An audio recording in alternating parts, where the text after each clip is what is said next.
যেই পাখির কলাকলি শুনে আমাদের ঘুম ভাঙে সেই দোয়েল পাখি সম্পর্কে চলুন আরো বিস্তারিত জেনে নেই।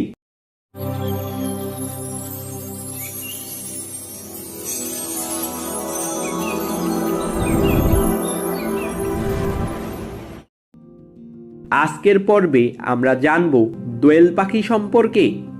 এর ইংরেজি নাম ওরিয়েন্টাল ম্যাকপাই রবিন, এর বৈজ্ঞানিক নাম কোসাইকাস সোলারিস। এদের মূল আবাসস্থান নাতিশীতোষ্ণ দক্ষিণ এশিয়া ও দক্ষিণ পূর্ব এশিয়ার সাধারণত কাঠ সমৃদ্ধ বন, চাষাবাদকৃত জমির আশেপাশে ও জনবসতিতে মানুষের কাছাকাছি এরা বাসা বানিয়ে বাস করে। বাংলাদেশ, ভারত ছাড়াও দোয়েল পাখি Pakistan, Nepal, Bhutan, Sri Lanka, Indonesia, Malaysia, Laos, Philippines ও চীনের দক্ষিণ অঞ্চলে পাওয়া যায়। সমগ্র প্রাণী জগতে 17 থেকে 20 প্রজাতির দোয়েল পাখি পাওয়া যায়। সমগ্র ভারতে পাওয়া যায় 4 প্রজাতির দোয়েল পাখি।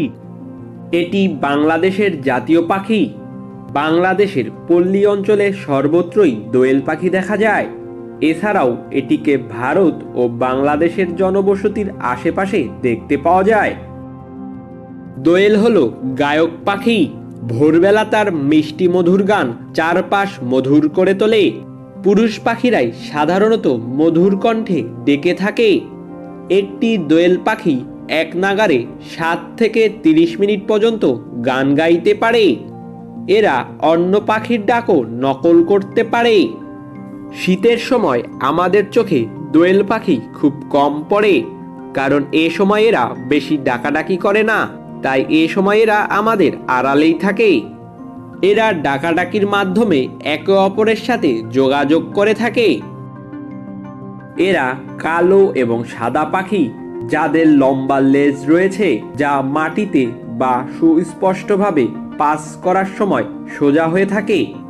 দোয়েলের লম্বা লেজের মাঝে 2টো কালো পালক বিদ্যমান। দোয়েল পাখি আকারে 15 থেকে 20 সেন্টিমিটার বা 7 থেকে 8 ইঞ্চি লম্বা হয়। এদের ওজন হয় 30 থেকে 50 গ্রামের মধ্যে। এর লম্বা লেজ আছে যা অধিকাংশ সময় খাড়া করে রাখে। পুরুষ দোয়েলের শরীরের উপরিভাগ ও গলার নিচে কালো রঙের, পেট সাদা ও ডানার 2 পাশে সাদা রঙের প্যাচ আছে।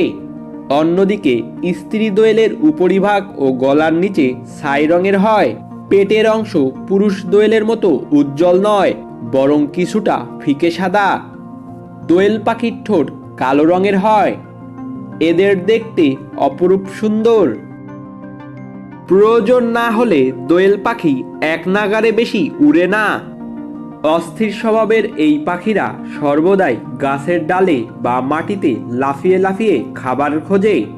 কীটপতঙ্গ, ছোট ছোট শুঁয়োপোকা এদের প্রধান খাদ্য। এই পাখিরা অনেক সময় ফুলের মধু সংগ্রহ করে থাকে। এরা দিনের বেলা ও কখনো কখনো সন্ধ্যার আগে খাবারের খোঁজে বের হয়। এছাড়াও ধান কিংবা ভাত খাবার জন্য এ পাখি গৃহস্থের গোলাঘর কিংবা রান্নাঘরেও ঢুকে পড়ে। দোয়েল পাখি বাসা বানিয়ে থাকে গাছের সরু ডাল, শিকড় বাকড়, মানুষের চুল, শুকনো দুর্বা ঘাস, খড়, পাট ও কলা গাছের শুকনো আঁশ দিয়ে। দোয়েল পাখি একা থাকতেই পছন্দ করে। এরা সামাজিক পাখি না। প্রজননকালে স্ত্রী ও পুরুষ দোয়েল কাছাকাছি আসে। দক্ষিণ এশিয়ার দোয়েলের প্রজননকাল মার্চ থেকে জুলাই মাস, আর দক্ষিণ পূর্ব এশিয়ার দোয়েলের প্রজননকাল জানুয়ারি মাস থেকে জুলাই মাস পর্যন্ত। প্রজনন মৌসুমে পুরুষের শরীরের রং উজ্জ্বলতর হয়।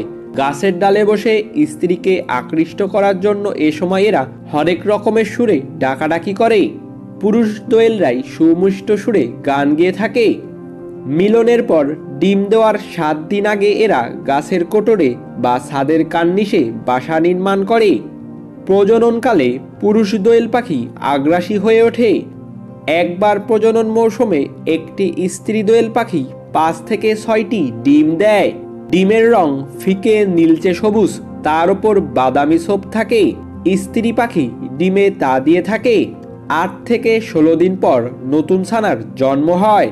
এ সময় এরা বাসার আশেপাশে অন্য পাখিদের আসতে দেয় না। ডিম ফুটে ছানা জন্মের 3 দিন পর এদের চোখ ফোটে। 3 থেকে 4 দিন পর এরা অল্প অল্প ডাকতে পারে। 15 দিন বয়সে বাচ্চা দোয়েল উঠতে পারে। 20 দিন বয়সে পরিপূর্ণ স্বনির্ভর হওয়ার পর বাবা দোয়েল তাদের ঠুকরিয়ে বাসা থেকে বের করে দেয় স্বাধীনভাবে জীবনযাপন করার জন্য। বাংলাদেশের 2 টাকার মুদ্রাতে দোয়েল পাখির প্রতিকৃতি ব্যবহৃত হয়। বাংলাদেশের রাজধানী ঢাকাতে দোয়েল চত্বর নামে একটি রাস্তা আছে। অনেক বাংলা সাহিত্যিকের সাহিত্যকর্মে ফুটে উঠেছে দোয়েল পাখির কথা। বাংলার জনপদে দোয়েল পাখি ছাড়া চিন্তাই করা যায় না। দোয়েল পাখির ছবি সম্বলিত বাংলাদেশের 2 টাকার নোটটি নির্বাচিত হয়েছে পৃথিবীর সবচেয়ে সুন্দর নোট হিসেবে। বাসস্থান ধ্বংস, রাসায়নিক পদার্থের অতিরিক্ত ব্যবহার, শহরে ব্যবহৃত ক্ষতিকর আলো ইত্যাদির প্রভাবে বর্তমানে বিপজ্জনক হারে দোয়েল পাখি প্রকৃতি থেকে কমে যাচ্ছে। বন্য পরিবেশে একটি দোয়েল পাখি 10 থেকে 15 বছর পর্যন্ত বাঁচতে পারে। প্রাণী জগতের সকল প্রাণীকেই ভালোবাসুন আর প্রাণী রক্ষায় এগিয়ে আসুন। পরবর্তী ভিডিওতে আমরা জানব নতুন কোনো প্রাণী সম্পর্কে। ভিডিওটি দেখার জন্য ধন্যবাদ। ভিডিওটি ভালো লাগলে অবশ্যই লাইক করুন, কমেন্টস করুন ও বন্ধুদের সাথে ভিডিওটি শেয়ার করুন। প্রাণী বিষয়ক আরও এমন নতুন নতুন ভিডিও পেতে হলে অবশ্যই আমাদের চ্যানেলটি সাবস্ক্রাইব করে রাখুন। সাবস্ক্রাইব করার সময় অবশ্যই বেল আইকনটি ক্লিক করুন। আপনার দিনটি অনেক অনেক ভালো কাটুক।